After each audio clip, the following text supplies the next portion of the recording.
दोस्तों नमस्कार, मेरा नाम सुधीर है और आप द न्यूज़ आर्टिकल देख रहे हैं। दोस्तों इस वक्त आरक्षण को लेकर जिस तरीके से सोशल मीडिया पर ट्रेंड चल रहा है, लगातार आरक्षण हटाओ की बात की जा रही है। लेकिन जो लोग आरक्षण हटाने की मांग कर रहे हैं, क्या उन लोगों को पता है कि आरक्षण आखिर क्यों दिया गया है? वो लोग ये कह रहे हैं कि आरक्षण हट जाएगा तो कहीं न कहीं जो माइनस मार्किंग के लोग हैं, जो डॉक्टर इंजीनियर बनते हैं, कहीं न कहीं देश से वो साफ हो जाएंगे। तो क्या लग रहा है आप उनसे रेस करवाना चाहते हैं अपनी बराबरी में? पहले उनकी बराबरी तो आप उनको पहले बराबर तो आने दीजिए, क्योंकि बाबा साहब ने जो संविधान में, कॉन्स्टिट्यूशन में जो आरक्षण का प्रावधान किया था, क्या वो आर्थिक आधार पे किया था? आप कहते हैं कि जो है आप गरीबी से बाहर निकल चुके हैं। वो गरीबी से बाहर होने के लिए दिया था या फिर जो है सामाजिक बराबरी के लिए दिया था? क्योंकि उनके साथ सामाजिक भेदभाव हुआ, उनके साथ जिस तरीके से समाज में उनकी जो वैल्यू थी वो कहीं न कहीं आप लोगों ने गिरा कर रखी थी। और आज आपको दुख हो रहा है जब उनको आरक्षण मिल रहा है, क्योंकि आरक्षण एक दवाई की तरह काम कर रहा है। उसकी बीमारी तो जातिवाद है।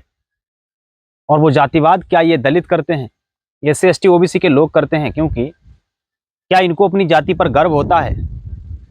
क्या ये लोग अपनी जाति पर गर्व कर पाते हैं? क्या ये गाड़ियों के पीछे अपना नाम लिखते हैं? क्या इन पर कोई भी चमार जी या कोई भी जाति का नाम लेकर आपसे जी आपको कहना पड़ता है?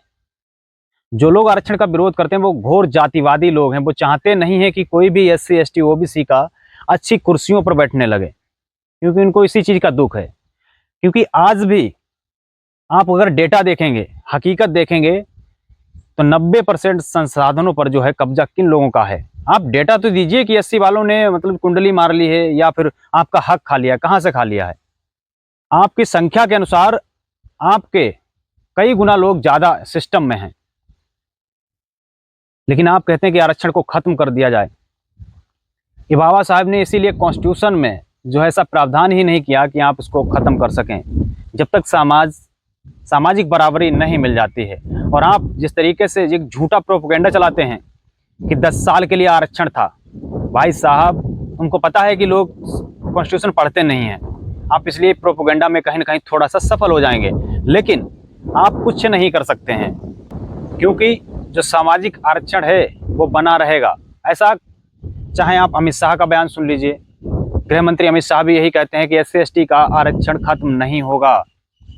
और दूसरी तरफ मोहन भागवत भी यही कहते हैं कि हम जिनके लिए आरक्षण बनाया गया है उनको आरक्षण मिलना चाहिए।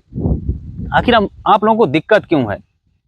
आपकी सीटें क्या SC ST OBC के लोग खा लेते हैं? क्योंकि इनकी संख्या, OBC की संख्या लगभग 50% है, और SC और ST को मिला दें तब भी 25% होगी। सोचिए जो 75% लोग हैं, उनके लोग सिस्टम में कितने हैं, ब्यूरोक्रेट्स कितने हैं, जज कितने हैं, और बड़ी बड़ी पोस्टों पर उनके कितने लोग हैं? आप उनका डाटा तो दिखाइए कि आपके पास डाटा है कि ये लोग कुंडली मारकर बैठे हैं। क्योंकि आप लोग एक झूठा प्रोपेगेंडा चलाते हैं। आप एक ऐसा प्रोपेगेंडा चलाना चाहते हैं, आप तमाम न्यूज़ों पर जाकर ऐसा बयान देते हैं ताकि लोगों को भड़काया जा सके। लेकिन बाबा साहब ने पहले ही ऐसा प्रावधान कर दिया था कि आप जो सामाजिक आरक्षण है उसको ऐसे नहीं हटाया जा सकता। और जो आप चाहते हैं कि इकोनॉमिक आधार पर जो है वो आरक्षण हो, जैसे जो है EWS है। और EWS अगर इकोनॉमिक है तो आखिर सिर्फ उन ही 2-3 जातियों के लिए क्यों है? वो तो सबके लिए होना चाहिए था। इस पर आप नहीं बहस कर रहे हो, इसको खत्म करने की बात नहीं कर रहे हो। आप सिर्फ SC ST OBC के जो आरक्षण का है उसी का विरोध कर रहे हैं, क्योंकि आप चाहते हैं जो दलित, पिछड़े, आदिवासी आपके बराबर के अधिकारी बनने लगे हैं। और आखिर आरक्षण से कुछ लाभ भी हुआ है लोगों को। हाँ, तो इसका इलाज तो है आरक्षण। जातिवाद का इलाज आरक्षण है, और धीरे धीरे ही सही, लेकिन धीरे धीरे लोगों की जो है भागीदारी सिस्टम में होने लगी है। लेकिन आज भी 80% लोग जो है वो कौन कास्ट से और कहाँ पर बैठे हैं, ये आपको डेटा देना पड़ेगा। पहले आप NCRB की रिपोर्टें देख लीजिए, जिसमें जिस तरीके से SC ST एट्रोसिटी बढ़ी है वो आप घटाना नहीं चाहते, उसको आप बढ़ाएंगे और आरक्षण खत्म करने की बात करेंगे। आप डेटा पर बात करिए ना। आपके पास कोई डेटा नहीं इस चीज़ का है, क्योंकि आपको पता है सिर्फ एक झूठा प्रोपेगेंडा चलाना है, लोगों को भड़काना है कि आरक्षण इस देश के लिए दीमक है। लेकिन हकीकत तो ये है, आरक्षण इस देश को एक सोने की चिड़िया बनाने का रास्ता है। और जिनको आरक्षण से दिक्कत है वो घोर जातिवादी लोग हैं और वो अपने में नहीं झांकते हैं और दूसरे से कहते हैं कि एक जाति विशेष ने आरक्षण खा लिया। मैं तो ये चाहता हूं कि उसमें समीक्षा हो।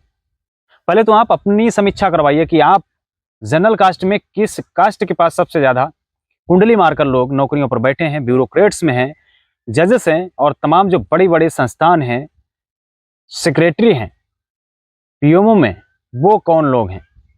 ये भी तो बड़ा सवाल है। लेकिन आप इसका कोई डेटा देना नहीं चाहते हैं और आप दलित पिछड़े आदिवासियों का हक मारना चाहते हैं। लेकिन आप दलित पिछड़े आदिवासी समझदार हो चुके हैं और जो जातिवाद की जड़ है, जब तक वो नहीं मिटेगी तब तक आरक्षण, सामाजिक आरक्षण नहीं हटने वाला है। आप चाहे कितना भी कुछ कर लीजिए लेकिन ये सब कुछ नहीं हो पाएगा, क्योंकि अब लोग जागरूक हो रहे हैं, समझदार हो रहे हैं। और जो आप सोच रहे हैं कि जिस तरीके से सीजेपी ने जो प्रोटेस्ट किया था वो एक छात्रों का आंदोलन था, कि आप उस तरीके से आंदोलन करके सफल हो जाएंगे, तो ये बिल्कुल गलतफहमी है और आप ऐसा नहीं कर सकते हैं। और आप एक झूठा प्रोपेगेंडा चलाते हैं कि आरक्षण सिर्फ 10 साल के लिए था। वो राजनीतिक आरक्षण की बात हुई थी। आप सामाजिक आरक्षण को भी उसी में जोड़ दे रहे हैं। या तो आप अनपढ़ हैं और या फिर बहुत बड़े सातिर हैं। बाकी इस पूरी बातचीत पर आप क्या सोचते हैं, अपनी प्रतिक्रिया कमेंट बॉक्स में जरूर दीजिएगा। द न्यूज़ आर्टिकल हिंदी को आपने अभी तक सब्सक्राइब नहीं किया है तो इसको सब्सक्राइब जरूर कर लें, बेल आइकन भी दबाएं, वीडियो को ज़्यादा शेयर करें। शुक्रिया।